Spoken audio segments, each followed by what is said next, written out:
Kolo, toye komitika maboko na yo. Yo nde mokambi ya solo. Yo nde mobateli ya solo. Sala ngone sengo. Eso kotel matokumisa nzambe.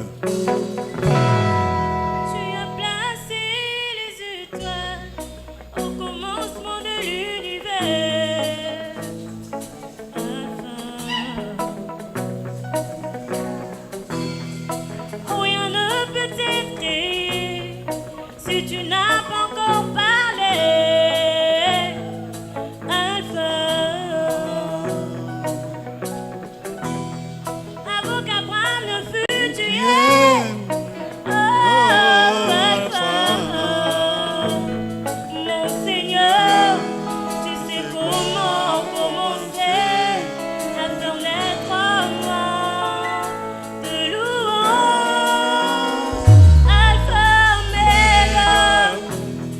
Alpha, Omega, le Dieu de tout le temps, qui conduit mes pas.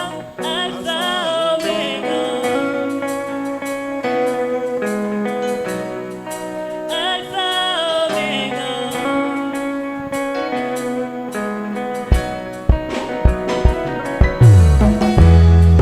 Tu as compté tous mes pas depuis le sein de ma mère. Alpha, ton amour a précédé mes efforts de sainteté. Alpha, l'auteur de l'histoire de nos vies. Oh, Alpha, mon Seigneur, tu sais comment commencer une histoire jamais imaginée. Alpha, Omega, le Dieu de tout le temps, qui conduit mes pas. Alpha, Omega, Alpha, Omega.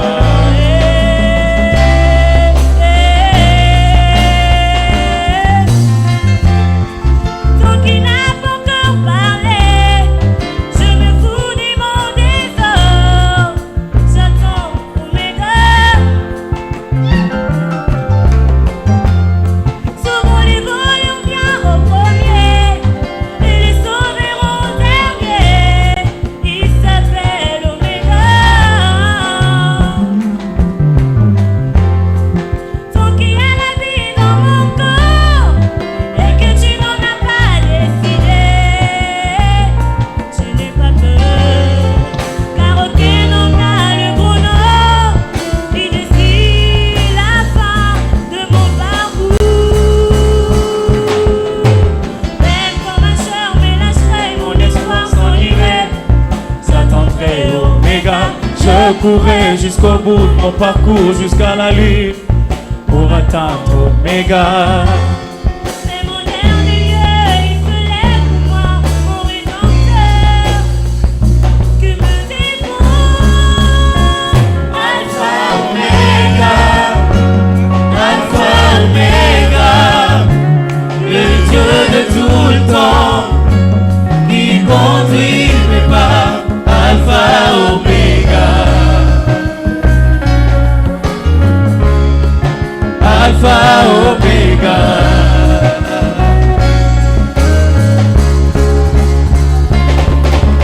Même quand ma chair me lâcherait, mon espoir s'en irait. J'attendrai Oméga, je courrai jusqu'au bout de mon parcours, jusqu'à la lune, pour atteindre Oméga. Même quand ma chair me lâcherait, mon espoir s'en irait. J'attendrai Oméga, je courrai jusqu'au bout de mon parcours, jusqu'à la lune, pour atteindre Oméga.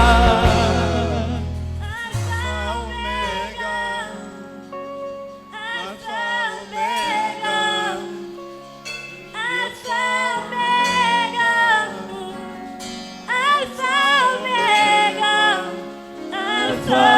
Omega.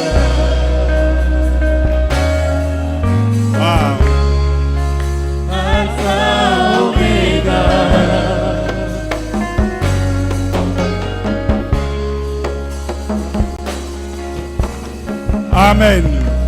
Tofandi sikoyo. Tozana ba témoignage mibale. Ba témoignage za ibele. En fait ba témoignage za mingi, mais tolingi tozo témoignage mibale avant matin na biso. Toko banda na pasteur Esaïe. Na ye lelo ko témoigner monene na Nzambe. Ko landisa mana mateya ezoteya ma awa. Na o Nzamba zolobela biso. Oyebi naza mokambi en église mais mikolo nyonso nazaka attentif soki basali na Nzambe to papa na biso azoteya nazaka na kai nanga nazokoma toyebi ndambu toteya mpe ndambu mikolo elekaki pasteur ateyaki awa sur l'espérance que moi na Nzambe nyonso il faut azala a esperaka azana elikia ateyaki makambo wana nakomaka yango. Quelque temps après, parole de connaissance moko ibimaka awo. Mosala Nzamba lobi na mbula oyo ekozala na batu oyo Nzamba kotombola bakozala ni na ba parti politique ni na organisation moko mais ndenge bakobima ezaka likama Nzambe na komango. Et koleka susu mukomu susu pasteur apesi susu c'est kolibu susu parole de connaissance c'est ça koloba boy que avant mbula esila bana Nzambe mingi awa Nzambe akopambola bango akotombola bango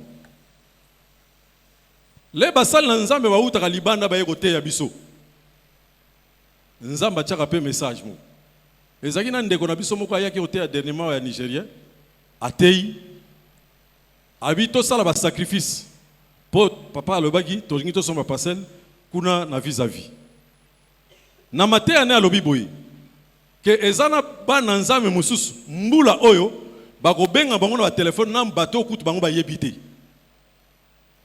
Alors qu'est-ce qui s'est passé pour langa pour azamukuse na musa na sala boyebi tosala na papa Martin na frère Jean-Pierre na institut supérieur d'architecture au ezali boso INBTP bakabulong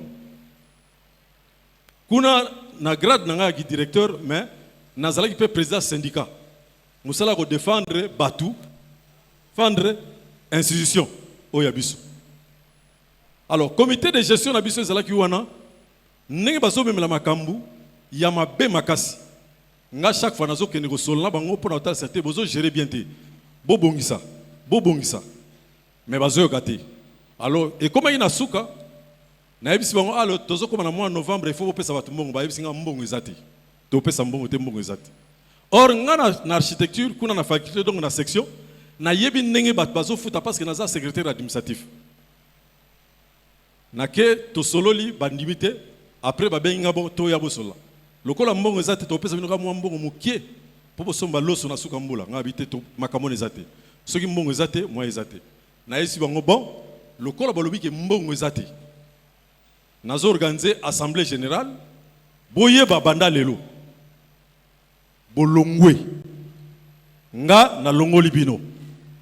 Alors moko ya bakambi azalaki wana secrétaire général à la recherche alobi ah mais papa ya lobaka bunde boye déjà yebisi alobi aza syndicaliste alobaka ndengona mais yeba pe aza pasteur ngabi bon lokolo bimisi mona nga na longoli bino ndenge to ke na assemblée générale nazolo ba to longola bino baseki na komi pe mukanda na yebisi bango bozana 72 heures donc 3 jours so bo pesi mbongo na te to kangi ba porte musala na bino sili un jour 2 jours après baluki ba pesi mbongo le ba pesi mbongo na ke na tunie rapidité ozu mbongo wapi abi mukolo yo comme membre ya comité de gestion oye ba place bana ozambongo ngalbi olobi yango mais boye bake tozo mbongo mais bino bolongwe. Alors tant que zongi babani siko sala ba réunion balobi lokola ya lobi alongoli biso or ya za na droite mutako longola biso za ministre ya alongoli biso biso nde to longola yi tozo suspendre nan. Quelques jours après to pesi na commis memo to bani ko signer pour balongwa pe to tin le ministre. Alors qu'est-ce qui s'est passé? Tant que tin le ministre nga pe na pesi bango copie.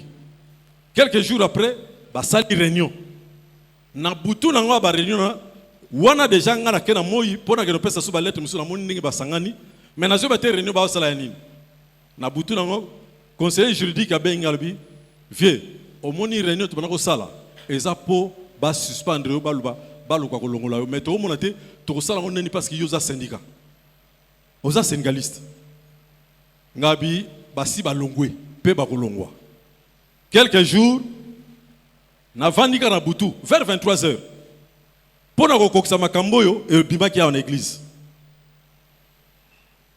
mutu moko abenginga ezalaki moko ba professeur na biso to solane pendate abi papa kitoko pesa numéro matricule na yo na pesi yo za directeur to directeur chef de service ngamo na comprendre abi na statut na biso zoloba directeur to directeur chef de service mais na yebi yazana pouvoir mon côté to vandi alobi ezana mukonzi mo mboka zo benga yo tout de suite ko kanga téléphone noté ko keno pe ko lala te ngana vandi na sekinga bi eza first news otoni abi yo tala na vandi 2-3 minutes pas téléphone bengi muta pa benga alobi mbuta kitoko donc parce pas pesi information sur nga mbuta kitoko za bien ngabi oui yo oyebi madame sifa za moko ya ba directeur tozana ye mobile na ye azape camarade de pasteur Sylvain bakola na ensemble ngabi non na yebi albi ba yebi singa ke moi sona za makasi aza bien te est-ce que au moni ndeni ngabi te même nga yo mtozo solanga na yebi yote nga pe na za na mabe na nga mais ye aza na mabe na malamu na ye o bongo sala pona ye bo sala yango et aza ne mabete c'est une femme qui est normale aza na rigueur abi bon yo oza na kombo moko hybride kombo no kitoko matadi oza ya wapi oza bandu ndoto za ba Congo ngana bisie naza congolais alors aseki abi mais madame nazana ministre ao ministre alingi ba syndicaliste te po bakota ba koma membre ya comité de gestion mais siko ngana zoko imposer ka na sa ministre ngana bisie boy David akomaka roi mais azalaka prince te Esther akomaka reine azalaka princesse te aseki alobi yo te ngabite na yebiso ka ndengwana ayisinga bon lobby zela arrêté na yo ngape na vani ngabi mais na yebi yo talobi ça ne sert à rien oyebanga mais na bengi yo kaka lobby na 9h na mona bengi nga susu abi je t'envoie maintenant ton arrêté tu es nommé comme secrétaire général administratif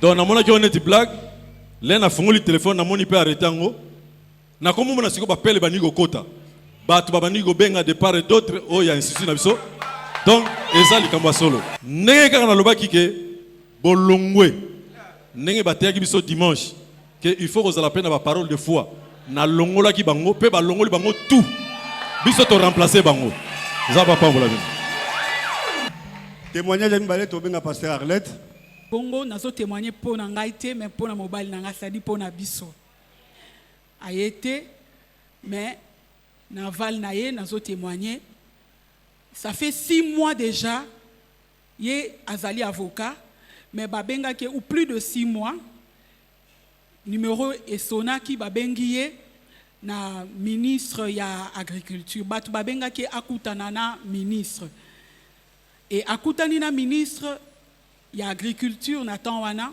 ba sololi ministre ayebisi connaissance na yo ezanine par rapport ya agriculture lokola azaki na connaissance par rapport ya musala papa na bango azaki ko sala a sololi na ministre et ministre ayebisi na engagé yo na nommé yo comme conseiller et en même temps comme représentant na une des entreprises publiques ozala représentant na kuna et ba sali na ministre wana pendant je crois 3 ou 4 mois et ko sala ke remaniement il fallait salam alors biso to lobi nzambe to koti kuna parti politique te toza membre parti politique te kana kokota na remaniement et remaniement biso nsoto ye biso ezo sala maboyebi te nani obima te ministre azo benga ye po atuna ye est-ce que na obima ba yebisinga yo za camarade mokonza mboka ya kamwa bingai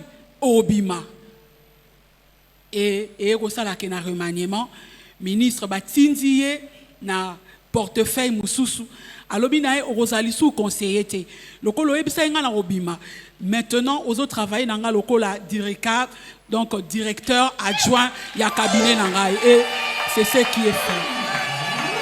Nzambe apambolaka Nzambe apesaka bomo ebulayi.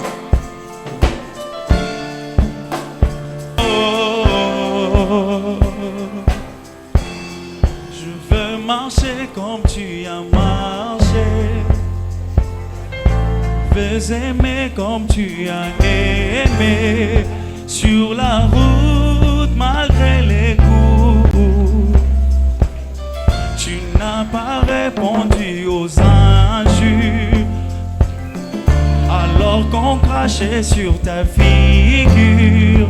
Tu as méprisé le clou. Car tu m'as aimé plus que tout. Walking love, je marche dans l'amour. Oui, je veux marcher chaque jour dans ton amour. Car la miséricorde triomphe du jugement, triomphe même de la mort. Oui, l'amour triomphe encore. Walking love, je marche dans l'amour. Quel que soit le poids du blessure, l'amour triomphe toujours. Walking love, je marche dans son amour. Je fais le vœu de ne plus juger. Je fais le choix de tout pardonner. Oh, je veillerai sur ma bouche. Je veux marcher comme tu as marché. Je veux aimer comme tu as aimé. Comme tu t'es donné pour moi.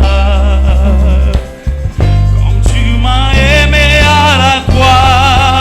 Walking love, je marche dans l'amour. Oui, je veux marcher chaque jour dans ton amour. La miséricorde triomphe du jugement, triomphe de l'amour. Oui, l'amour triomphe encore. Walking love, je marche dans l'amour. Quel que soit le poids du blessure, l'amour triomphe toujours. Walking love, je marche dans son amour. Walking love, marcher dans l'amour. Oui, je veux marcher chaque jour dans ton amour. Car la miséricorde triomphe même du jugement, triomphe même de la mort. Oui, l'amour triomphe encore. Walking love, je marche dans l'amour. Quel que soit le poids des blessures, l'amour triomphe toujours. Walking love, je marche dans son amour.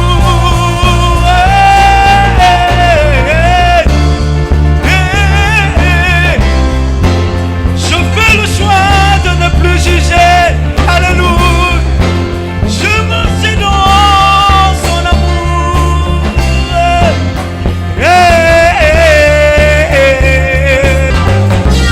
Yesu yo mokonzi, mokonzi, yo mokonzi, mokonzi, yo mokonzi nanga, mokonzi, mokonzi nanga.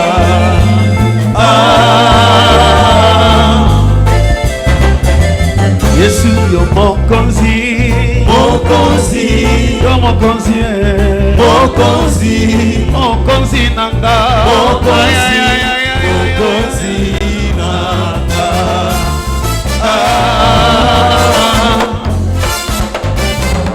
Yesu yo eyano, eyano, yo eyano, eyano, yo eyano nanga, eyano, eyano nanga.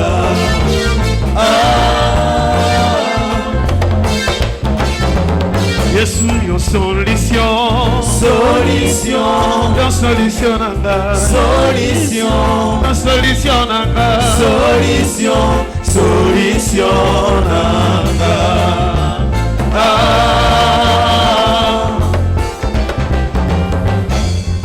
Tokotika tomoya lelo na maboko na Yesu. 2026 tokaba yango na maboko na Yesu. Bongo Ecclesia na biso totika yango na maboko na Yesu. Bongo mboka Kongo tokaba yango na maboko na Yesu.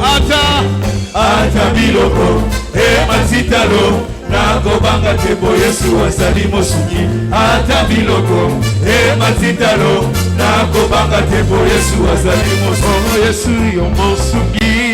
Mosungi, yo mosungi nanga.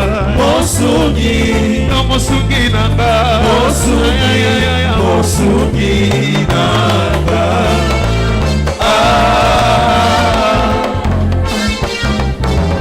Jésus, tu es ma force. Tu es ma force. Jésus, tu es ma force. Tu es ma force. Jésus, tu es ma force. Tu es ma force. Alléluia. Jésus, tu es ma force.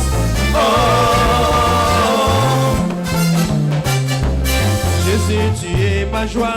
Tu es ma joie. Jésus, tu es ma joie.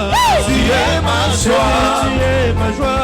Tu es ma joie. Alléluia. Jésus, tu es ma joie.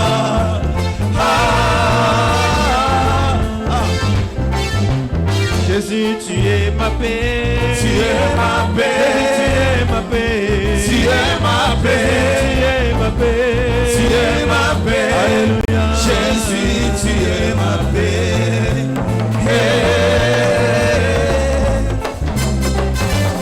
Jesus, you are my peace. You are my peace. You are my peace. You are my peace. You are my peace. You are my peace.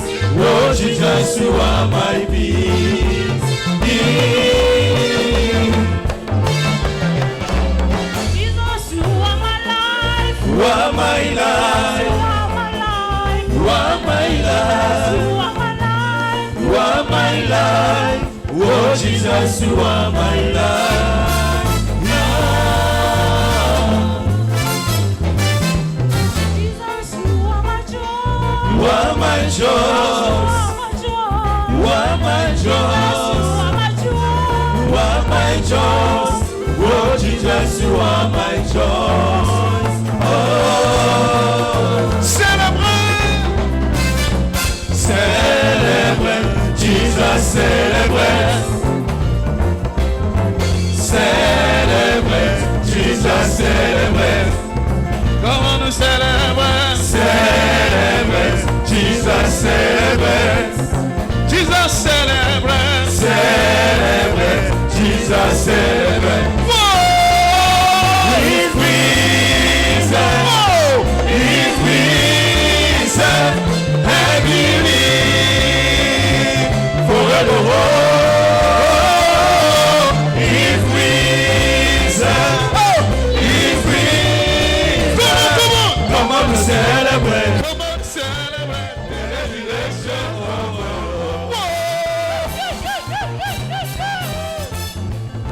Célébrons Jésus-Christ. Célébrons, exaltons Jésus. Acclamons le roi des rois. Célébrons, exaltons Jésus. Poussons des cris de joie. Célébrons, exaltons Jésus. Célébrons, exaltons Jésus. Il est le roi, il est le roi. Jésus, Seigneur. Il a vaincu la mort. Il a vaincu la mort. Gloire à Dieu. Il est roi. Alléluia. Seigneur. Il a vaincu. Il a vaincu. Exaltons son Seigneur. Exaltons son Seigneur. Sanjola Masia. Sanjola Kumisa Kolo. Sanjola Yena Maboko na yo. Sanjola Kumisa Kolo. Betela ye mololo mololo. Sanjola Kumisa Kolo. Sanjola Yena Mabina na yo. Sanjola Kumisa. Kumisa mokozi azali mokozi kolona bakolo alonga kilwa kumisa masia azali mokozi kolona bakolo alonga kilwa kumisa masia kembo na ye nikolo penase na bisi kanyoso kumisa masia kembo na ye nikolo penase na bisi kanyoso kumisa masia kembo na ye nikolo penase Nabisi kanyoso kumisa masia kembo na ye nikolo penase Nabisi kanyoso kumisa masia kembo na ye nikolo penase Nabisi kanyoso kumisa masia kembo na ye nikolo penase nabisi kanyoso kumisa masia kembo na ye nikolo penase nabisi masia kumama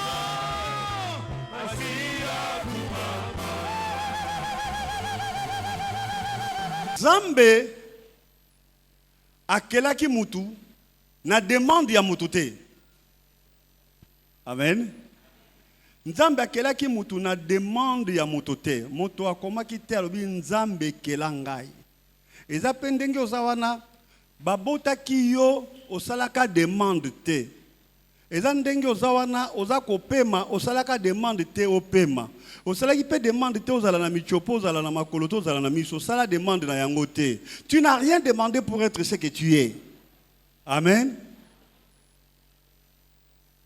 Alors Nzambe tango akeli moto, la pensée noble de Dieu ezalaki na keli moto pour azala ya ngai. Amen. Akela moto te pour akabaye. Akela moto te pour moto azala ya songolo pakala.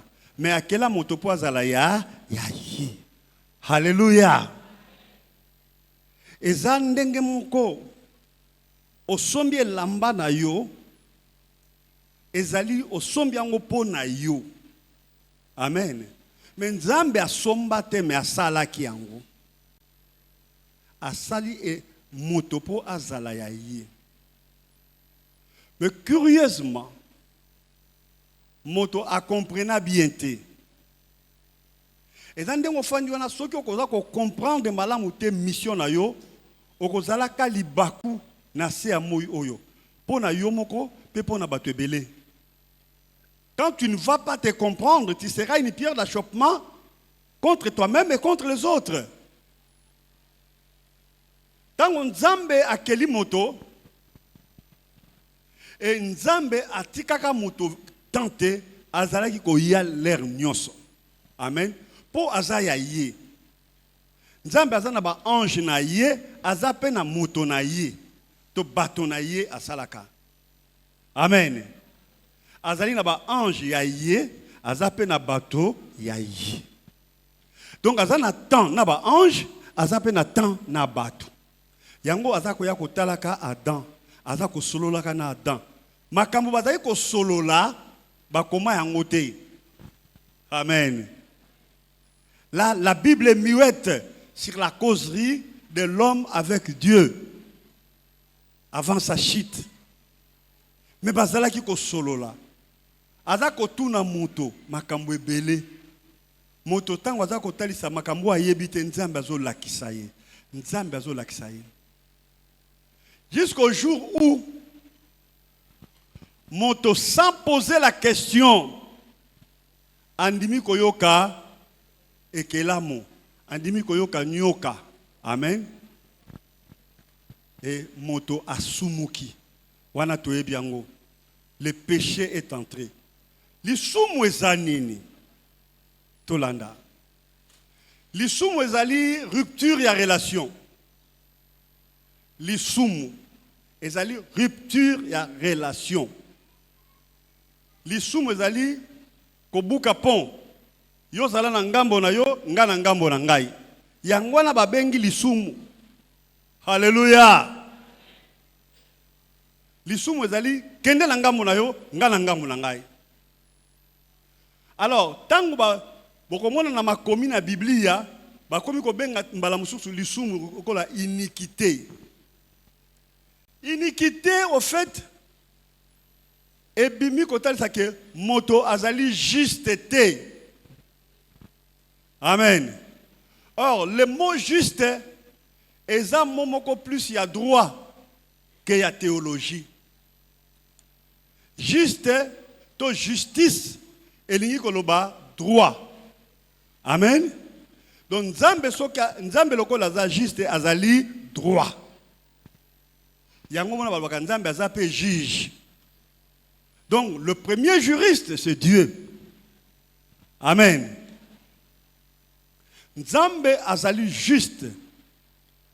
Alors, moto oyo, tant balobi juste, elingi loba légal. Ce qui va dire moto azali juste, c'est que azali na infraction vis-à-vis ya ba autorité. Donc, tant que mon justice ya nzambe bani ko bima, ezali ko talisa ete ke moto azali na infraction liboso ya nzambe. C'est pourquoi on parle de la justice de Dieu.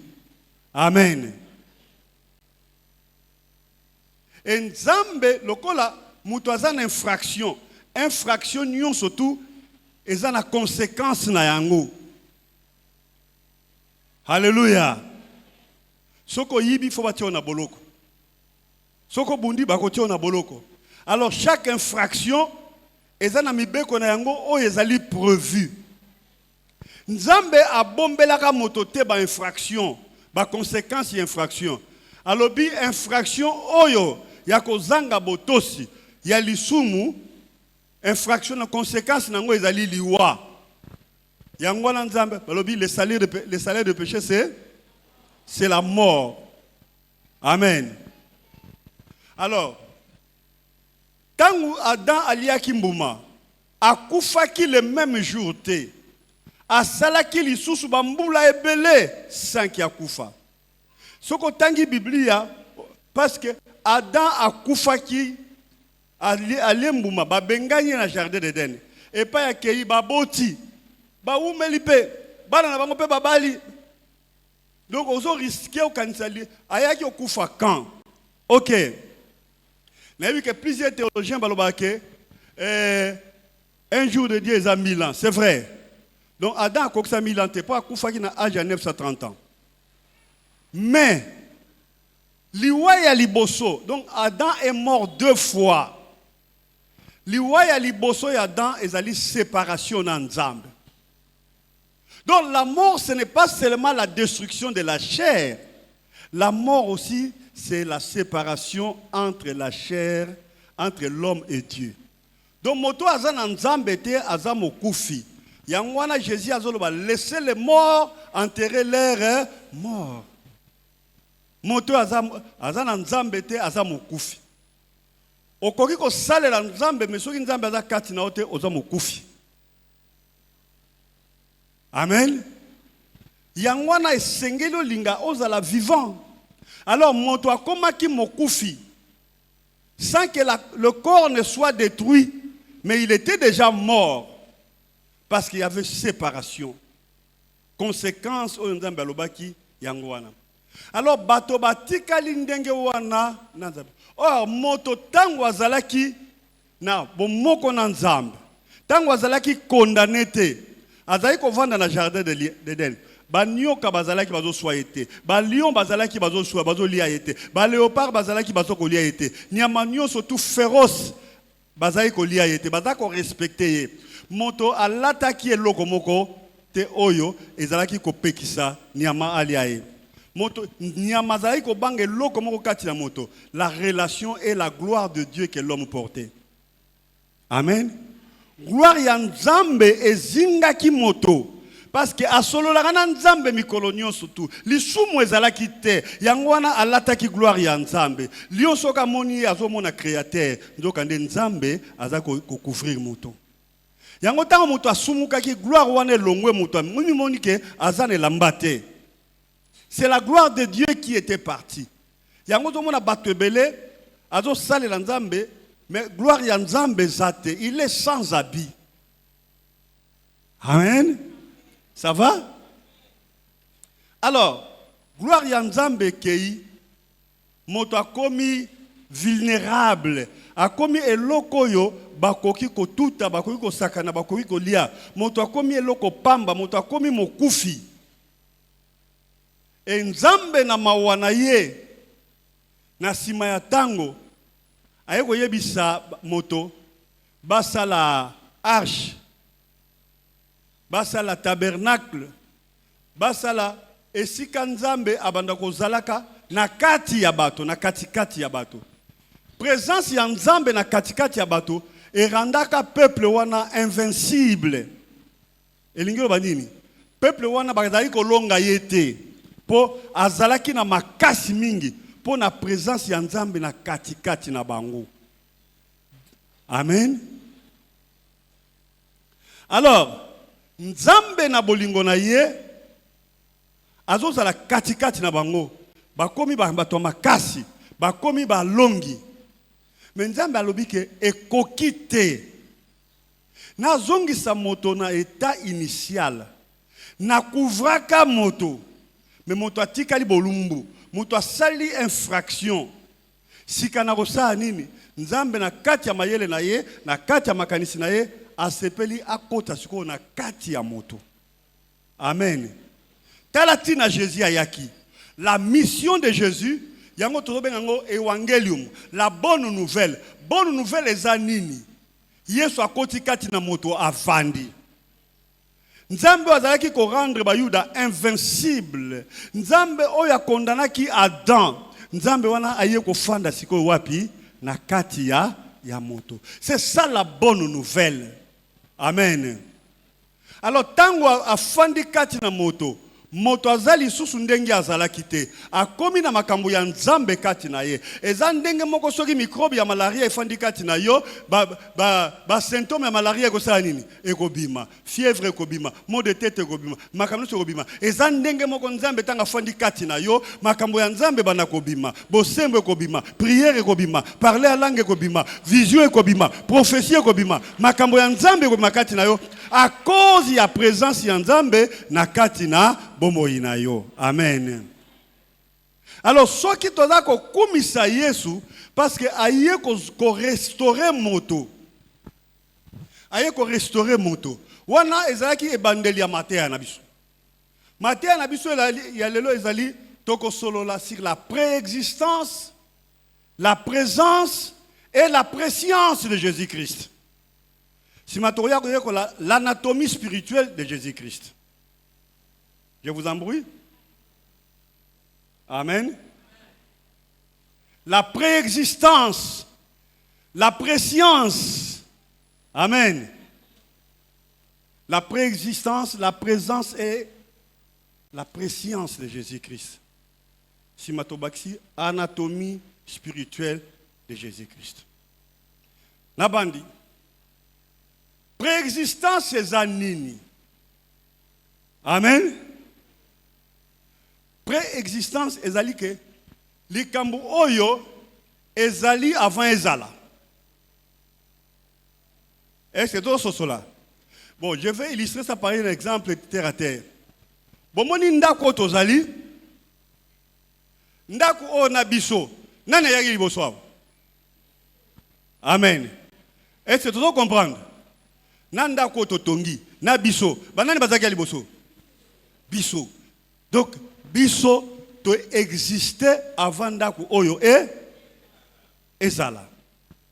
C'est ça la préexistence. Avant mokili ezala Yesu azalaki.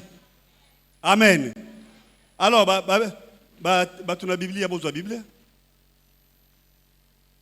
Toko tanga yango. Toke na Michée chapitre 5. Totangi verset 1 tina 3. Donc comme ça soit préparé Ésaïe 9 1 à 6. Amen. Ésaïe chapitre 9 verset 1 à 6. Troisième personne a préparé Jean chapitre 1 premier verset tina 12e. Vous préparez? Nabandela. Michée chapitre 5 verset 1 tina 3. Mouta Michée a vu Michée à Téléma. Wapi? N'a a vu Michée. Ok, Mouta Michée à l'écart. Téléma déjà. Toké Siko, na Esaïe 9. 1 à 6. N'a a vu Esaïe.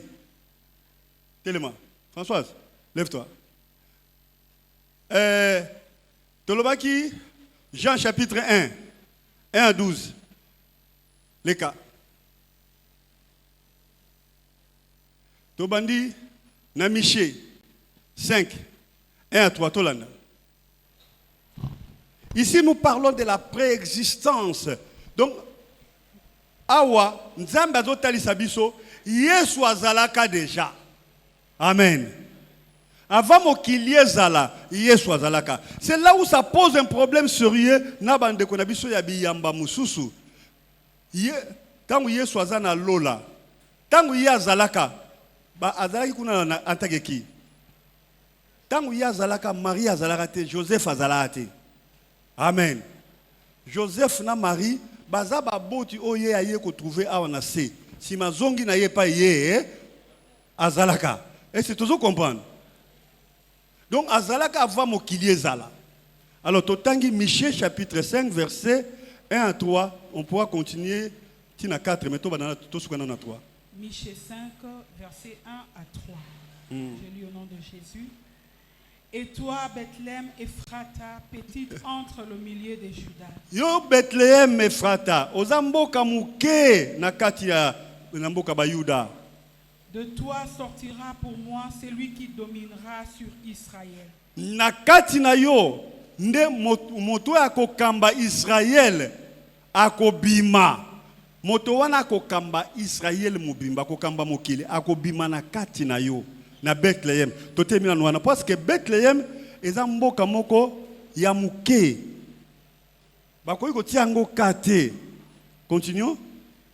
Et dont les activités remontent aux temps anciens, au jour de l'éternité. Balobi boye. Moto wana akoya na kati na yo. Misala na ye. Abanda musala va mokili ezala. Amen. Les activités remontent des temps anciens au jour de l'éternité. Et l'unique moyen va décrire encore exact. Jour de l'éternité na calendrier ko yiko zalate, na kati histoire pe ko yiko zala te. Parce que l'unique va que éternité l'unique va que ezanga e bandeli. Donc avant e bandeli ezalate mais mutongo abanda musala. Azwa pension te. C'était infatigable. Amen. Donc vous comprenez, Moutango est nani, abotamaki na Bethléem, nani. Amen. Donc je dis que ça banda musala depuis l'éternité. Amen. Entre nous, ceux qui n'ont pas la Bible, n'a tali Jésus, a fandi pena bateau, a bengi bango ba potre na ye, ba lié pe map ensemble, na vai na tali ngabi komi kiti saboye. Mouto banda musala avant que mukili ezala. Aïe, avant Nabiso. Amen. Non, tu bêtes dans ma bouche. Continue encore, Michel. Toi, Michel. C'est pourquoi il le livrera jusqu'au temps où enfantera celle qui doit enfanter. Voilà. Kino tango oyo, moi si oyo akobota ye, akobota. Amen. Donc, Yesu abanda musala, donc il a préexisté. Azali avant makamonio surtout esanini ezala. Pe ba expliquer nandenge bakobota ye wapi na Bethléem. Ba Yuda bazana nko. Tant balinga kondima Yesu te. Amen. Ka ba ngote même ba musulman bazana nko. Tant ba boya kondima Yesu. Mais bandeko na biso abiyamba misusu wana baza na nko. Po baza ko boya kondima Yesu. Il a préexisté. Nyonso zaite depuis le jour de l'éternité là on est zalaka. Mokili zalaka? Mokili zalaka te nyonso zalaka te. Amen. OK, to si na Miché. Toke na Esaïe 9.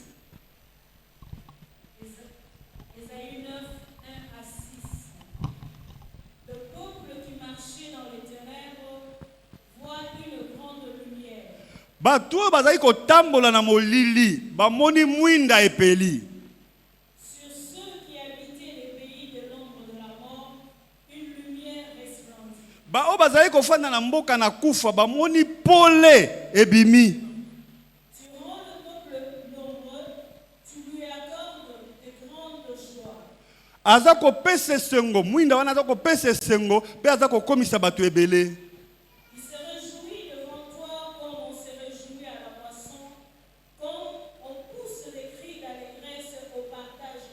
Présence ya mwinda oyo tango eye batu bandi ko sepela ndenge ba sepela ka tango babuka ka biloko ya nguba masango basalaka ba récolte. Donc tango yesengo mo tango sepela ka na vie na yo ndenge batu wana ba sepela ka tango mwinda wana eyaki et to continuer to ba mwinda ngweza nani. Car le joug qui pesait sur lui, le bâton qui frappait son dos, la verge de celui qui l'opprimait, tu les brises comme à la journée de Mathieu. Mwinda wana tango eye tango mwinda ye asuki ka wana te alongoli na betumbu oyo ezalaki likolo na bango eloko ezalaki makambo ezalaki konyokola bango mwinda alongoli yango. Mwinda oyo alongolaka na pasi na nzoto ya moto eza mwinda ya nayebi te ya service ya radiologie te mwinda bazoloba eza nzambe. To continue toyoka mwinda ngo soki nani. Car toute chaussure que vous comportez dans la mêlée et tout vêtement guerrier roulé dans le sang seront livrés aux flammes pour être dévorés par le feu. Mwinda wana ayoko silisa bitumba. Car un enfant nous est né, un fils nous est donné, et la domination reposera sur son épaule. On l'appellera admirable, Conseiller, Dieu puissant, Père éternel, de la paix. Amen. Merveilleux, merveilleux, Jésus est pour moi, tout puissant, créateur, prince de la paix. Il me sauve, il me garde en lui à jamais. Merveilleux, mon sauveur, mon Dieu, mon roi. Oh, merveilleux, merveilleux, Jésus est pour moi. Tout puissant, créateur, prince de la paix. Il me sauve, il me garde en lui à jamais. Merveilleux, mon sauveur, mon Dieu, mon roi. Un fils nous est né, on l'appellera conseiller, admirable, Père éternel, Dieu puissant. La domination reposera sur ses épaules. Et lingi kobanini, mwana moko azo botama. Le prophète Esaïe a eu des problèmes na ba contemporain na ye. Mosakoli Isaya azwaki problème likola lisakoli oyo na batu ya tango na ye. Parce que modèle ye Mosakoli Isaïe asoso asakolaki phrase oyo ezalaki phrase moko problématique na kati ya Israël. Parce que alobi mwana moko abotami bakobenga ye conseiller. Alobi te mwana moko akobotama, alobi mwana moko abotami. Baluki na kati ya mboka mwana wana zate. Mais Esaïe abotami wapi na adresse nini? Amen. Esaïe a eu des problèmes avec ses contemporains. Prophétie à Esaïe, Esaïe na présent. Amen. Alors mwana ngo bakobenga ye conseiller. Oya ye ko silisa bitumba ya vie na yo. Azape conseiller na yo. Bakobenga ye Père éternel. Azape Père na yo. Bakobenga ye Dieu puissant. Azape Nzambe na yo. Oya botami. Amen. Basuki wana te babakisi balobi, la domination reposera sur C'est-à-dire bokondi ekofanda wapi na mapeka na ye frère. Yo mutozo sala nzambe na kowela bokondi na kowela ba titre na kowela ba grade ozandoki. Parce que comme opposé à Jésus, la domination ne se reposera pas sur un ange, mais sur les épaules de ses fils qui est né. Amen. Yango wana bozo mona ke azalaki déjà baza koloba makambo na ye banda kala. Amen. Et c'est tout soli. Donc la préexistence de Jésus. Alors, si koyo Jean Tolanda, Jean de na explication na ye abimisi yango lo lenge mosusu. Toke na Jean chapitre 1 à partir du verset 1. Au commencement. Au commencement était la parole. Oui. Et la parole était avec Dieu. Et la parole était Dieu. Toka. Na ebandeli. Faisons cet exercice. Amen. Na ebandeli ezalaki nini? Liloba. Liloba ezalaki na nzambe. Pe liloba ezalaki nzambe moko. Alors place ya balobi. Babakisi balobi continue. Il était au commencement avec Dieu. Toutes choses ont été faites par elle. Et rien de ce qui a été fait n'a été fait sans elle. Amen. Allez, regardez-moi comme si vous voulez me faire peur. Balobi, toutes choses ont été faites par elle. Elle nani, parole. Parole est nani, Yesu. Ye mutazaki na ebandeli. Makambo nyonso salamaki epai na ye.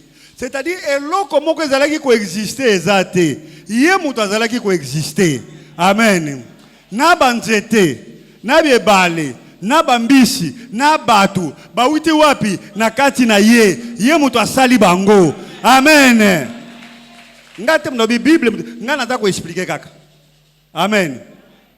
Donc, nous surtout, laissez-moi vous dire, lokola armoire, hein, lokola mal. Tozi mal, nakati totie. Or, totie bilamba, totie basapatu tozo mema. Nakati ya mal wana. Tangu tofongoli mal, tobani ko bimisa biloko wana. Donc, Yesu aza lokola mal. Nakati ya Yesu, na banzete, na mbisi, na mabala, na misala, na santé. Nyonso eza wapi? Nakati. Tout a été fait par elle. Rien de ce qui existe n'a été fait sans elle. Tala nengi Bibli ezali ko koloba. Tu continues?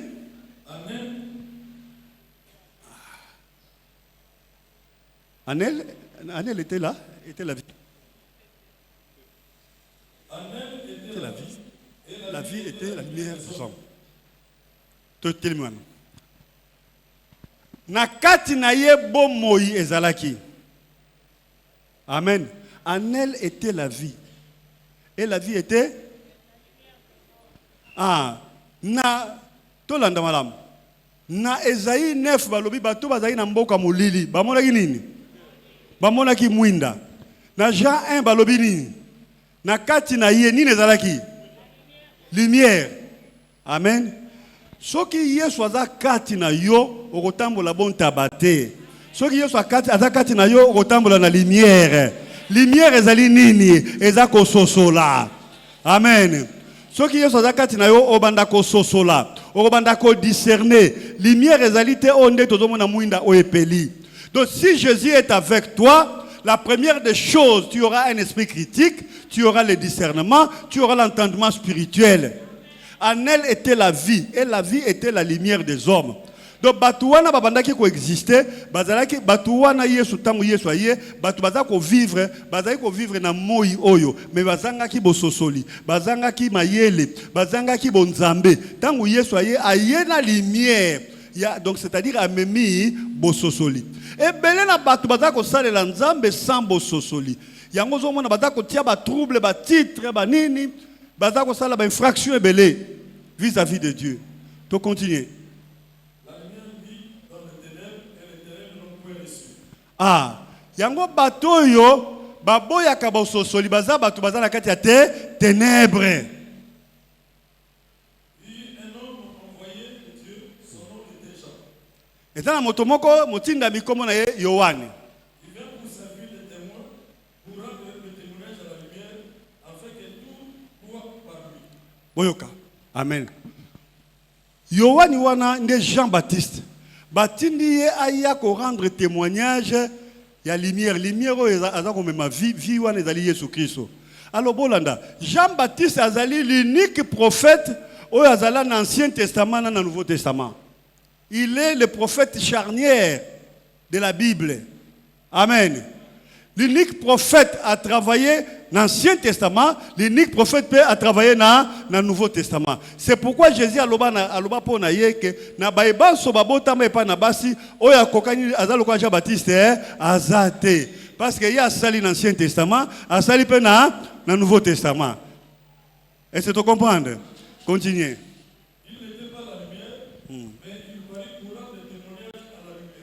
Amen. Azali lumière te.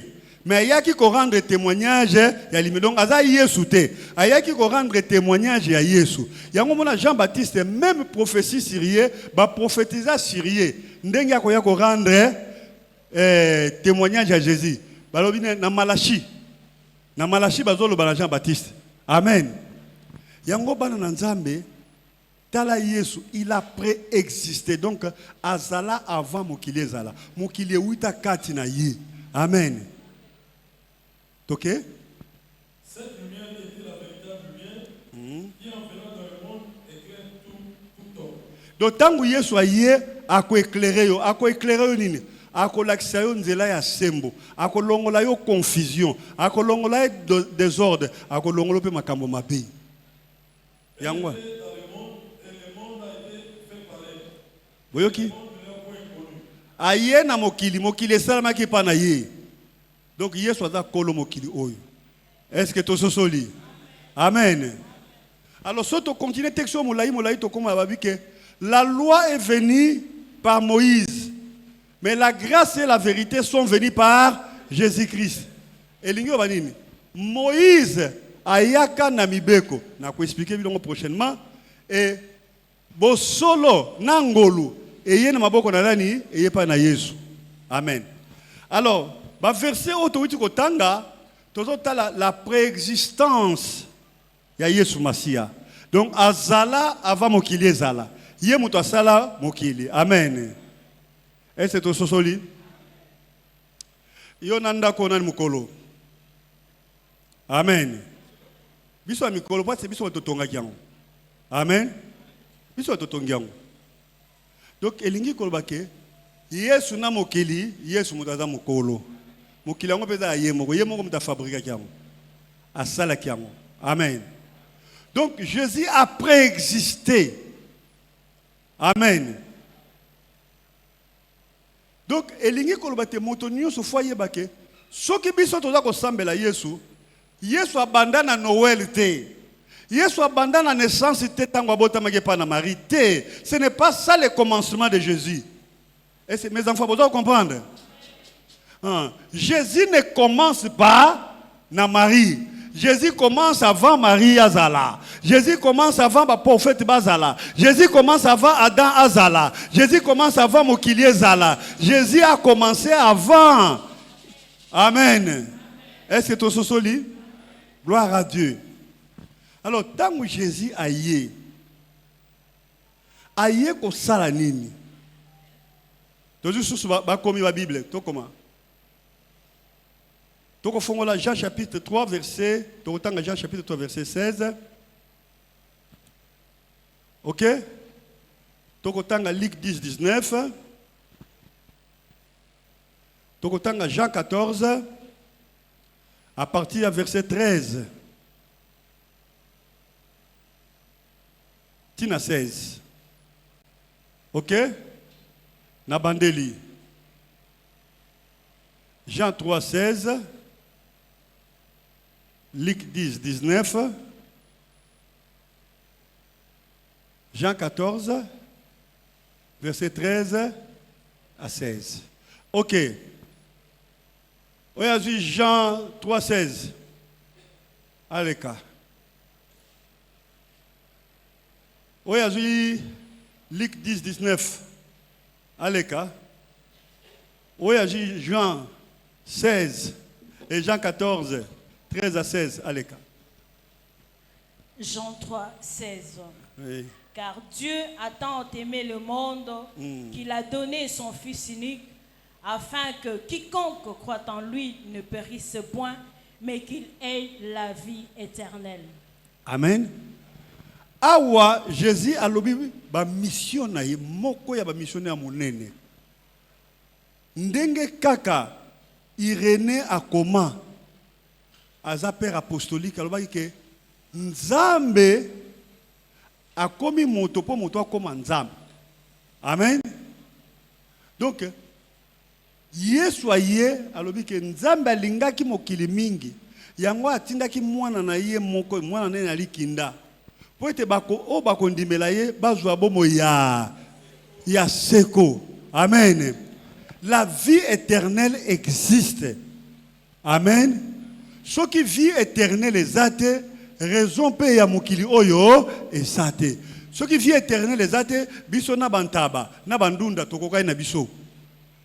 Amen. Mais différence ezali entre biso na banyama bakozwa vie éternelle te. Banzete pe kozwa vie éternelle te. Mais ba oyo Yesu akopesa bango vie, bango nde bazwi vie éternelle. Telle la mission ya Yesu. Aye awa, donc il est présent. Amen. Yebisa nde komoko Jésus est présent. Yebisa nde komoko Yesu azali awa. Aye kopesa bomoi. Nalinga nzemo wa protesta ba Yesu aye kopesa bomoi. Yesu aye awana sem. Yesu aye kopesa bomoi. Yesu mobikisi. Chantons encore. Yesu aye kopesa bomoi. Yesu aye awana sem. Yesu aye kopesa bomoi. Yesu mobikisi. Donc, aye awa, il est présent jusqu'à présent. Pour na kosala nini, pour na kopesa bomoi. Amen. Yesu aye kopesa bomoi. Bomoi oyo Yesu azopesa yeba ngo ke liwa ezali na nzoto oyo. Liwa eza nango, mais Yesu aosekusa yo. Amen. Ebele na bato, bazo saila nzambe bakozwa bomoi wana te. Ebele na bato bana se amoyi oyo bakozwa bomoi wana te. Mais oyo Yesu, oyo andimeli Yesu, Yesu akokabela ye bomoi wana. Yango wana ça ne sert à rien de servir Dieu sans Dieu. Amen. Yesu aye kopesa bomoi. Tango apesi bomoi, aye ko restaurer moto azonga ndenge azalaki avant infraction ezala.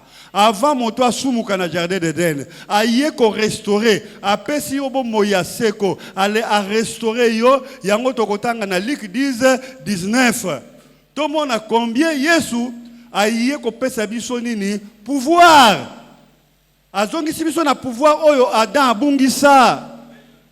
Amen. Totangi yango Luc 10:19. Voici, je vous ai donné le pouvoir de marcher sur le scorpion, sur les serpents et sur les scorpions. Allez-y. Et sur toute puissance de l'ennemi. Toke malem. Je vous ai donné le pouvoir. Na pesi bino bokonzi. Ada abungisa nini? Bokonzi. Amen. Et c'est toi Rolanda. Apesi biso nini? Alors, tokoki ko changer phrase. Apesi biso bokonzi oyo Ada abungisaka. Et c'est to sosoli? Alors, apesi biso bokonzi. Ya osani, ya kofanda? Ya osani? Ya kotambola. Likolo ya nini? Likolo ya? Likolo ya nyoka. Nani atiaki trouble na jardin d'Eden? Bapesi biso lelo bokonzi osani? Likolo na yefo bakisa bien ya kotambola likolo na. Donc il faut tambola likolo ya nyoka. Nyoka za nani? Nyoka za donc diable ce qui a côté na kati ya mutu wana komi nyoka. Yango mona ka ba rebelle baza ba nyoka. Yango mona ka bato désordre baza ba nyoka. Yango mona ka bandoki baza ba nyoka. Yango mona ka banganga baza ba nyoka. Yango mona ka ba faux prophète baza ba nyoka. Alors nzambe apesi bokondi ya kotambola likolo na bango. Yo nde kotambola likolo na bango. Okotambola lobiki Jésus m'a donné le pouvoir de marcher sur les serpents. Amen. Ne pas comme sous temps on a donc intercession à ville Kinshasa. Moli momoko mutu moko ataki posséder. Aza koloba ngai fatu nako kendete, ngai fatu nako kendete. Ba intercesseur ba yo benga ngai. Ngana bi ozo sakana nani? Yo nani? Ozo sakana nani? Loba lisusu. Tala, Yesu asia pesi yo bokondi. Yako nini? Yakotambola. Moi, je ne peux pas faire de théâtre avec les démons. Je te sanctionne. Ou bien na pesu yo etumbu, ou bien obimi. Ozaka na deux choix. Amen. Alors, choix malamu yo démon ozanango, yakosa nini? Bima na yo. Parce que soki kaka pona point de vue na ngai, nakosenga nzambe loko yo apekisa na yete. Maintenant nzambe autorisé yango tenga na kosenga na pas apekisa ngote. Amen. Parce que Yesu alobaki to bengana bango bakena liezari nga na kosengela yo kene na lifelo mbala moko. Alors avant la tindo na lifelo mbala musa nini bimana yo kenda.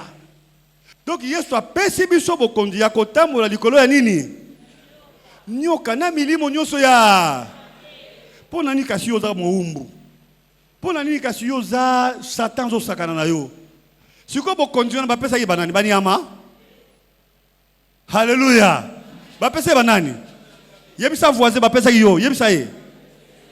Bapesa ki yo. Dis à ton frère bapesa ki yo. Amen. Donc Jésus présent aye ko pesa biso nini bokonzi. To yambiye apesi biso susu apesi nini bokonzi. Alors tokotanga na Jean tobaki chapitre 14 verset 13 à 16.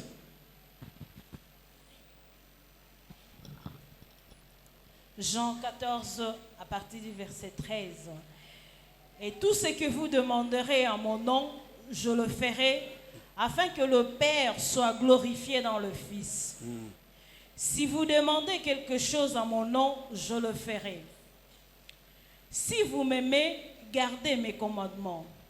Et moi, je prierai le Père, et il vous donnera un autre consolateur, afin qu'il demeure éternellement avec vous. Continuez.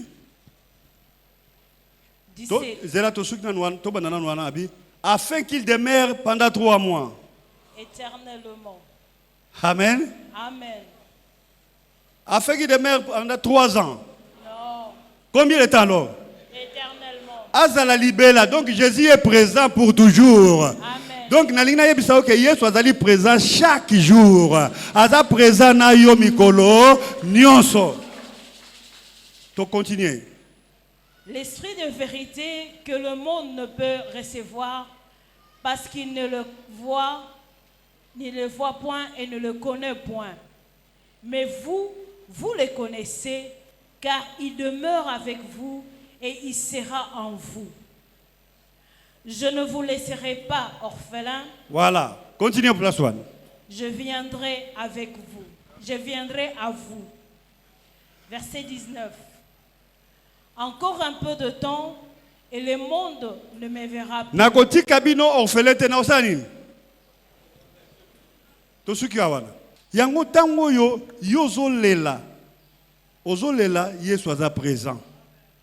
Tango yo yozangi yebaka Yesu aza présent. Tango batu batako tonga yo Yesu aza présent. Amen. Aza présent mikolo nyos. Tozaki na nzemo tozako yembakala. Azali na bomo ilelo lobilibela. Toyembaka suba nzemo na te ha? Azali ndenge moko lelo lobilibela. Amen. Azana bomo ipe azandenge. Amen. Yesu otanganga na Bible azandenge moko azape na bomoyi wapi na kati ya vie na yo. Ah. Ngala kasa ki comprendre te. Amen. Azana bomoi. Pe azali ndenge moko wapi? Na kati ya vina. Na kati ya vina biso. Amen. Donc wana siko ezali la présence de Jésus. Nous voulons maintenant parler de la préscience. Préscience ezanini. Tolanda. Préscience ezali qualité moko divine o ezali kaka na nzambe. Eza na ba ange te. Eza pe na batu te. Ba mususu balia kango na omniscience. Donc mbala mingi soki batu to pesi définition ya préscience na omniscience tolobaka nini? Nzambe ayebi nini? Ayebi makambo ezali ko ya lobby. Alors je voudrais modifier la compréhension de l'omniscience et de la préscience. Amen. Dieu Nzambe azali kolo futur. Tolanda madame, regardez-moi maintenant. Amen. Mes frères et sœurs, regardez-moi. Bon moni 2026. Nanu to moni angote. Vrai ou faux? Toko koma kalate. Nzambe pe komona ngo kalate? Ah. Très bien, vous avez compris. Ngai nan biso na Nzambe to komona 2026 ensemble te. Asi amona ngo kala si aleka na ye. Amona 2026 asi aleka na ye. Amona ba 3000 asi amona. Amen. C'est-à-dire que 2026 2027 ezana kati ya temps. Dieu est en dehors de temps. Et c'est toujours ce cela. Nzambe azana libanda ya tango. Yango wana avenir eza information te pa ya Nzambe. Avenir ezali information pona mutu, mais pona Nzambe te. Soki biso na Nzambe to bani komona 2026 ensemble alongwe Nzambe. L'omniscience ne veut pas dire voir avant. Dieu a déjà vu. Amen. Nzambe si amona avant. Yango ayebi lobi na yo. Soki tozo sambela Nzambe alakisi so makambo ko sala malobi elingilo alakisi ne bisopo ayebi yango. Yango soko tangi apocalypse amemi Jean abiya ko tala makambo ko mona lobi yango yo. Donc makambo yango esi salama na yango mais Jean amoni yango. Maintenant ba kitisha on mabelete. Est-ce que vous avez ce soir là? Ça va? Ça passe? Donc Nzambe amemi Jean atala makambo oyo eko salama. Donc esi salama na yango. Maintenant ba kitisi yango na mabele te. Donc Nzambe azali na libanda ya tango. Amen. Nzambe akomona 2026 te aza mutu ya éternité. Donc la préscience de Dieu, l'omniscience de Dieu n'est pas ndenge biso toza ko kanisa. Te. Yango na ko yebisa ndeko moko awa lelo ozana bonne nouvelle. Lelo ozana réponse à Nzambe. Lelo eza mukolo na yo. Lelo Nzambe akosalela yo bolamu mboko songolo. Amen. Donc l'omniscience de Dieu. Tozu Biblia na biso toko fongola quelques versets. De comment tanga Apocalypse 1:8. Apocalypse 1:17. Apocalypse 4:9. Na Yasuka Hébreu 13:8. Na Badeli Apocalypse 1:8. Apocalypse 1:17. Apocalypse 4:9. Na Hébreu 13:8. Bon, bah, je vais micro totanga.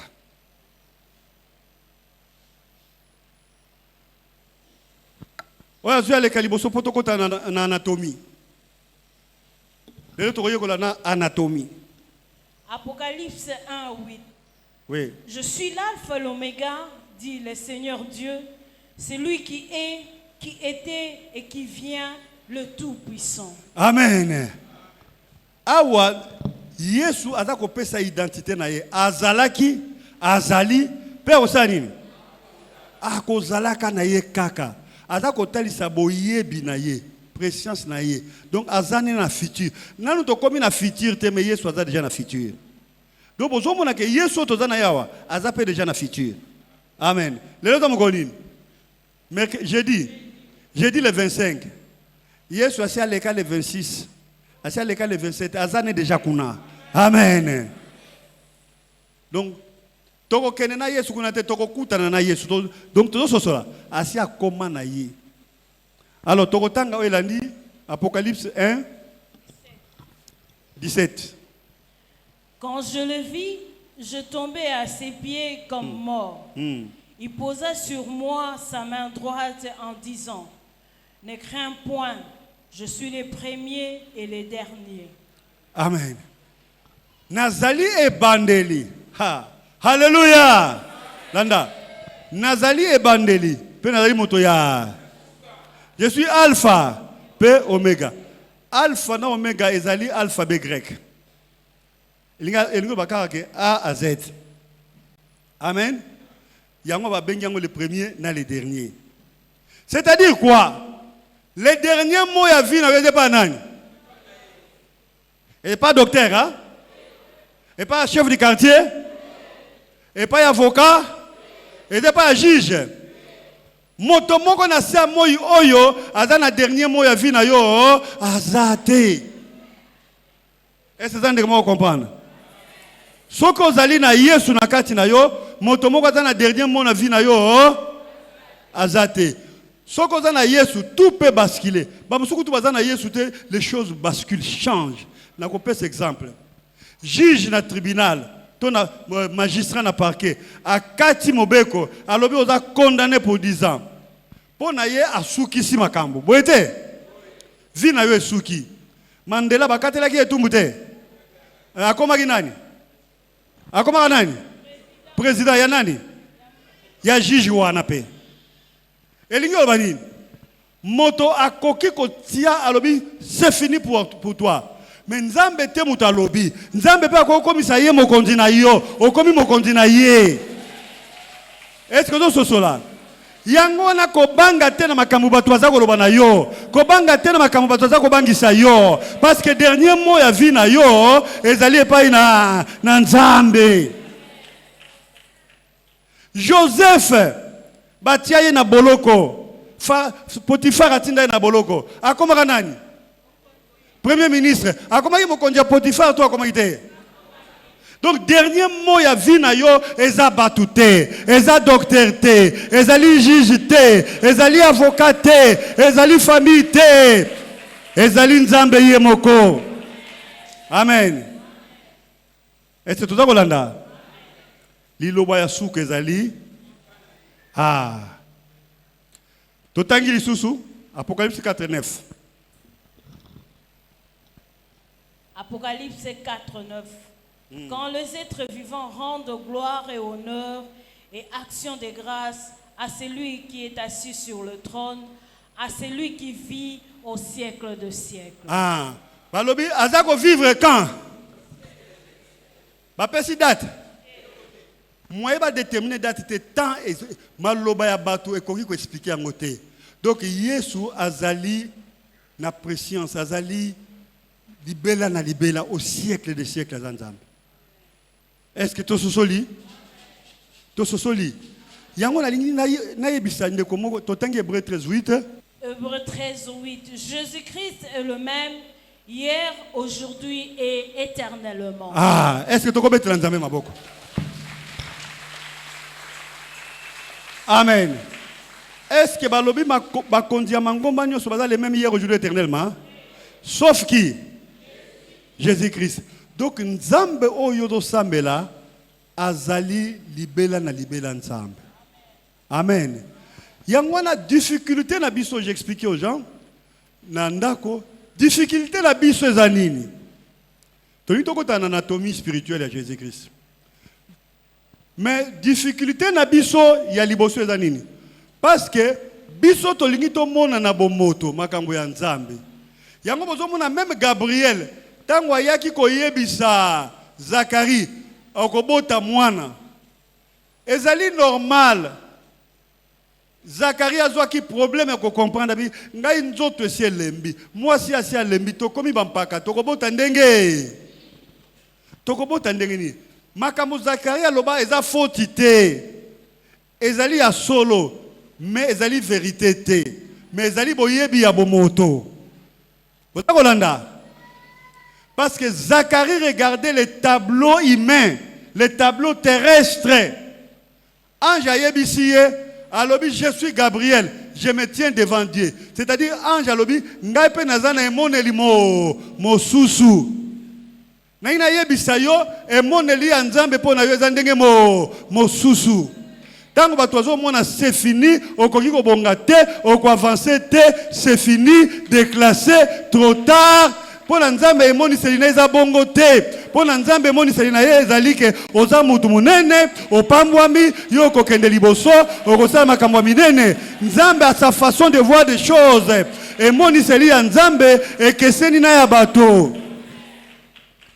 Yango wana Gabriel ayebisi Zacharie. Naza Gabriel, ange Gabriel. Naza la liboso nzambe. Donc alingi koloba d'autres termes. Na yebi nzambe malamu. Makambo atindinga na yako yebisa yo onuna te okobota. Na yebi ye malamu. Donc c'est que makanisi ya Gabriel yango wana maluba Gabriel yango wana. Mais Zacharie lokola zaka ko continuer ko expliquer à partir de boyebi ya bomoto. Ange alobi so inatikeli a continuer ko expliquer et kobo tsanini doute. Lokola nzambe akelaki mokili na liloba. Apesi moto pe maloba alobaka. Alors nzambe lokola atosaka maloba ya bato. Tango Zacharie bandoloba ke ngai nzoto elembi moya bota ekozala. Tika kaka nazwa maloba na ye na kende nango po moya loba lisusu ekozala te. Donc Zacharie nzambe anja boto laika maloba Zacharie akenango po soki tango makambo kokokisa sai nini azongiseli yango. Yo maloba na yo ezobima na monoko eza na ngaka ya tembe ya doute est-ce que ça possible yango na ange moya aosala nini abotoli yango akena yango est-ce que sosoli alors nalingi na yebisa mutu moko yebisa voisin na yo nzambe elemai ne longo moko te elobela yango na français rien n'est impossible à Dieu. Amen. Donc nzambe nangina yebso ke Noël oya lelo nzambe akoki ko changer situation na yo. Noël ya lelo nzambe akoki ko tombola yo. Noël ya lelo nzambe akoki ko sala makambo ebele. Mais secret zakaka moko faut yeba anatomie ya nzambe. Amen.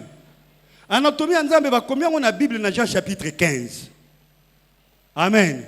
Ça c'est l'anatomie spirituelle de Jésus-Christ. Alors, tobandi lecture nabiso. Toto kene malembe. Amen. Oui. Jean chapitre 15. Anatomie ezanini. Eza koyekola nzoto ya moto. Boyete. Ndenge za ko fonctionner. Allez, toke ici ko. Jean 15 à partir du premier verset. Je suis le vrai cep et mon père est le vigneron. Tout sarment qui est en moi et qui ne porte pas de fruits, il le retranche, et tout sarment qui porte du fruit, il les monde afin qu'il porte encore plus de fruits. Alobi Yesu alobi ngana zanzete ya vinyo. Ozolanda? Yesu azali alobi azanani? Azanzete. Siko alobi na mutu azanani? Sarment. Bitape. Amen. Mutu aza bitape. Alobi yangona etape nyoso zepa na ngai. Etape nyoso ya nzete na ye. Ozo bota mbuma tasala nini? Aokata yango. Donc pour na Yesu yo kobota mbuma. Pourquoi? Parce que oza étape na ye. Et ce sont landa malam. Sikoyo étape eza kozwa vitamine zo wita wapi? Na nzete. Amen. Donc nzete eza na sève. Nzete eza lokwa moto aza na makila. Nzete aza na sève. Aza ko fournir azako tinda vitamine nyonso na nini na bitape po bitape sa nini ebota mbuma. Amen. Donc ce qui étape ezobota mbuma te, il faut condamner nzete otindelinga yi otindelinga sevte, c'est-à-dire otindelinga vitamine te oyeboti sakambuma. Mais awa Yesu alobi akosa nini azako tinda vitamine po mbuma sa nini ebota. Donc yebisa ndeko oza étape. Oza étape. Osimba mina nzete. Nzete ngo eza Yesu. Azako tinda vitamine. Mbuma ekobota na vina yo. Yebisa ye informe ye mbuma ekobota. Amen. Est-ce que tu dois comprendre l'anatomie? Tu dois comprendre l'anatomie. Donc mbuma ekobota te po comme na yo Antoine. Te mbuma ekobota te comme na yo Geneviève. Te mbuma ekobota po ozali étape o ekangami na nzete. Amen. Donc elingi koloba ke étape koki ko fonctionner te sans nzete. Et osa nini? Eko kauka. Bon, mon anatomie, tu continues. Déjà, vous êtes purs à cause de la parole que je vous ai annoncée. Demeurez en moi et je demeurerai en vous. Bon, mais la carte n'a pas na kosa nini? Na kuma la carte tala, soko kati étape. Mai yanzete amanga obi maka étape soko kati. Na étape yanzete amanga. Soko kati poso yanzete amanga. Na tronc. Mai obi mina poso, na obi mina étape ekesani? Elingi koloba ke vie ya Yesu eza na kati ya Yesu yango peza na kati na yo po ozali étape. Oza étape ya Nzambe. Amen. Donc Noël alelo na mituleke eloko ni na expliquer bino. Na lingi na expliquer bino toza bitape. Toza komema mbuma. Tozo bota mbuma te lingi te parce que Yesu asi atindi eloko nyonso ebotisa mbuma. Neko yebisa ndeko okobota mbuma. Neko pesa lelo information okobota mbuma. Na yeko pesa ndeko nyonso information okobota mbuma. Mbuma oyo okobota eza ya ndenge na ndenge. Amen. On a famille babongaka te yo kobonga kobota mbuma ya kobonga parce que ozali nani étape. Ozana kati anatomie ya Yesu Kristo. Continue maman. Comme le sarment ne peut de lui-même porter du fruit s'il ne demeure attaché au sceptre, ainsi vous ne le pouvez non plus si vous ne demeurez en moi. Tala alobia nzete étape moko ko bota mbuma te soki akabwana na nzete. Jésus ici veut faire comprendre à tout le monde, même les serviteurs de Dieu qui vont nous suivre. Il n'y a aucun serviteur de Dieu indépendant. Ça n'existe pas. Tout serviteur de Dieu doit être attaché à Christ et obéir à Christ et se soumettre à Christ et servir Christ. Ceux qui sont indépendants, okobota mbuma te. Okobota escroquerie, okobota confusion, okobota désordre. Donc nzete moko bozo mona lelo mboka etondi na betape ezobota bambuma mabe baza attaché na nzete te. Amen. Baza tia des autres na mo ile rekogito suka wana. Ça va? Continuez to suka na verset là. Je suis les sceptres, vous êtes les sarments. Nga naza nzete, nazali nzete, bino bozali banini? Continuez, c'est lui. Celui qui demeure en moi et en qui je demeure porte beaucoup de fruits, car sans moi vous ne pouvez rien faire. Oya kangami na nga pe na kangami na ye, akobota fruit mibale. Akobota fruit moko. Combien balobi wana? Beaucoup. Beaucoup. Yo faut bota beaucoup. Yebisa ndeko kobota beaucoup de fruits. Amen. Beaucoup de fruits. Amen. Maman tosuki kawana. Donc elingi ko talisa ke dans l'anatomie de Jésus, tu ne dépends pas na makambo mokili elobi. Oza ko dépendre na attachement na yo na Yesu. Yango na kozanga Yesu oza lokola étape oyo bakata. Amen. Il n'y a pas de vie de Jésus en toi. Vie à Jésus est à la kati na yo. Est-ce que ça na muto pa moi na tongo lelo oyo? Est-ce que na muto comprendre na tongo lelo oyo? toyokoli tosangisi na droit na théologie na anatomie. Amen. Tosangisi nyonso na po yo comprendre. Est-ce que vous comprenez? Tokoyi ko bondela sikoyo. Amen. Tolingi to bondela po lingo bonga. Yebsa ndeko to bondela po bonga. Amen. Do tango ekoki obonga. Na eko pesa communiquer landa. Na bandeko bozwa ko landa ngai na sima bilili. Tango ekoki yobonga. Na kate boloba amen. Papa Bopol, vous avez nga? Papa Mamboni, vous avez ngai? Papa Blaise, vous avez ngai? Tango ekoki bino no sobosa nini? Bobonga. Amen. Bozo bonga te ponga na lobi, mais boza ko bonga po bokanga bina na Yesu. C'est l'anatomie de Dieu. Il est le même hier, aujourd'hui et éternellement. Jean 14, verset 13. Et tout ce que vous demanderez en mon nom, je le ferai. Nyonso boko senga na kombo na ngana osala nini? Na kokokisa yango. Nani azoloba? Yesu. Nani azoloba? Continuez. Afin que le Père soit glorifié dans le Fils. Donc, akosala yango, yozo kantaka po yo sepela, mais po papa na yazwa lokumu. Donc, Yesu akopambola yo po papa na yazwa lokumu. Yesu akobikisa yo po papa na yazwa lokumu. Yesu akotombola yo po papa na yazwa lokumu. Tika na prophétiser po na yo, nzambe azotombola yo. Amen. Po papa na yazwa lokumu. Tika na prophétiser po na yo, nzambe azobikisa yo po na libela, po papa na yazwa lokumu. Tika na prophétiser pour na yo, nzambe azo changer situation na yo, pour papa na ye azwa lokumu. Continuez verset. Si vous demandez quelque chose en mon nom, je le ferai. Soki bo sengi loko na kombo na ngana osala nini? Siko yo senga. Allez, tokena osenga, senga. Osambeli. Siko ngana ina sambela po na bino. Nzambe nde alingaki nazala papa na bino na molimo na kati na église. Nazala nzambe na bino te, mais nazala papa na bino na molimo. Alors, na kobenga ba pasteur nyonso tuboleka boya oza simana ngai bo simbana ba pasteur nyonso simbana bino pe boza ko telema bo simbana aina bondela pona bino.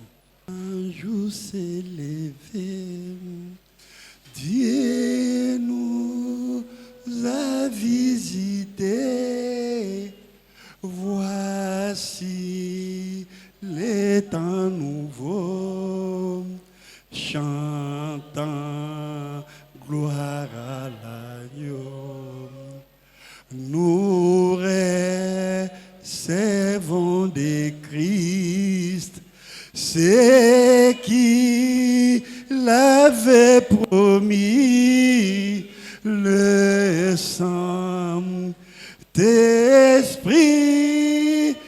est là, le Saint-Esprit est... Oui, cher Saint-Esprit, tu es là. Le Saint-Esprit est là. La mort a disparu. Dieu donne un plein salut. Et si le monde entier, les grands jours s'est levé, le Saint-Esprit est là. Observez une minute de silence. Cher Saint-Esprit, bano kufela ki Yesu masi ya bangoyo. Yesu Kristo bana yo kufela ki bangoyo. Na yebisi bango ko lela na bango esili lelo. Na yebisi bango échec na bango esili lelo. Po yo kufela yi bango. Na yebisi bango makambo asika pe ya minene bani na vi na bango lelo. Po yo kufela yi bango. Pe ozala ki ozali pe okozala. Ndenge na yebisi bango. Kolo siko tango ekoki simba bana na yo. Ba pambwama. Ba bika. Cher Saint-Esprit, élève le nom de Jésus. Touche. Condamnation na yo esili. Nzambe alimbisi yo. Apesho bomo ya sika. apesi yo via sika. Kolo na yeko déclarer ata baboti na bango bapambola bango te, ata bakoko na bango bapambola te, yo bapambola bango te, mais yo sala ki ete ngana zala tata na bango na molimo na yeko pambola bango lelo oyo. Fandisa yekuna toza na posa te batu bakoya mais bazo koka te eza présence ya Nzambe. Fandisa bango Nzambe na bomoi apambola bino asala bino bolamu na ye oyo bozangaki lobi ekoma ya bino oyo bozalaki te lobi bokoma yango kolela na bino ebongwana ekoma ya koseka mwinda ya Nzambe epela na bomoi na bino bibundeli ya bayiri na bino ekota mai bakoma baeskalier oyo bino bokomatela kolo na yeko tika basali na yo bazali liboso tika ete mosala na bango ekende liboso changement kota na boboyi na bango lolenge na bango akosala échanger changement Nzambe kula bango mafuta na yo. Que le Seigneur déverse une onction fraîche sur vos têtes. Allez encore de l'avant. Que Dieu vous booste et qu'il se fasse de grandes choses dans vos vies. Kolo, merci pour Nabola Munayo. Merci na Oyo Sali. Et c'est un motema nanga Kolo, na moni nengo okitisi mapamboli.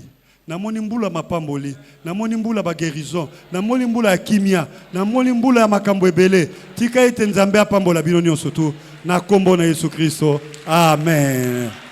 Que Dieu vous bénisse.